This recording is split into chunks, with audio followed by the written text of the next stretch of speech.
অৰুণাচল প্ৰদেশৰ তেজুত পৰশুৰাম কুণ্ড নামৰ এক ঠাই আছে আৰু এতিয়া এই স্থানক মুখ্য হিন্দু তীৰ্থস্থান হিচাপে বিকশিত কৰাৰ ওপৰত গুৰুত্ব প্ৰদান কৰা হৈছে। লোহিত নদীৰ ওপৰত ব্ৰহ্মপুত্ৰৰ মালভূমিত অৱস্থিত এই কুণ্ডটো স্থানীয় লোকে কয় এই কুণ্ডটোৰ সৈতে বহু কাহিনী জড়িত হৈ আছে।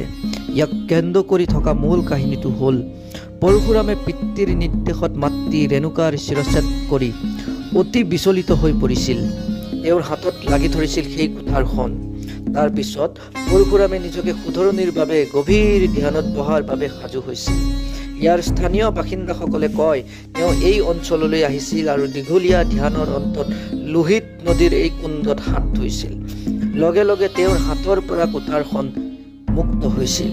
স্থানীয় লোকসকলে কয় যে সেই সময়ৰ পৰা মকৰ সংক্ৰান্তিৰ সময়ত বহু সাধু সন্যাসী আৰু স্থানীয় লোকে ইয়ালৈ গা ধুবলৈ আহিবলৈ লয়।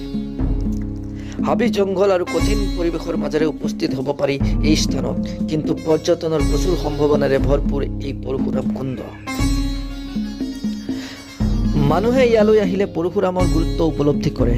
আমি তাত তেওঁক উপলব্ধি কৰিব পাৰোঁ। মকৰ সংক্ৰান্তিত বহু লোক ইয়ালৈ আহে। ৰাজ্য চৰকাৰক ধন্যবাদ দিব লাগিব। আপুনি দেখিব তাত গ'লে বহুখিনি ৰাজ্য চৰকাৰে গুৰুত্ব দিছে সেই তীৰ্থস্থানখন। এই হিন্দু ধৰ্মৰ এই স্থানৰ পুনৰ নিৰ্মাণৰ বাবে বৃহৎ পৰিকল্পনা গ্ৰহণ কৰা হৈছে আৰু চৰকাৰে ইয়াৰ ব্যৱস্থা গ্ৰহণ কৰিব। অযোধ্যা, মথুৰা, কামাখ্যা আদি স্থানৰ দৰে ইয়াক প্ৰচাৰ কৰা হ'ব। ভাৰতত বিভিন্ন ধৰ্মীয় স্থল আছে। অৰুণাচল প্ৰদেশত থকা পৰশুৰাম কুণ্ডও ইয়াৰ অন্যতম এক কুণ্ড হ'ব বা পৰ্যটনৰ স্থলী হ'ব।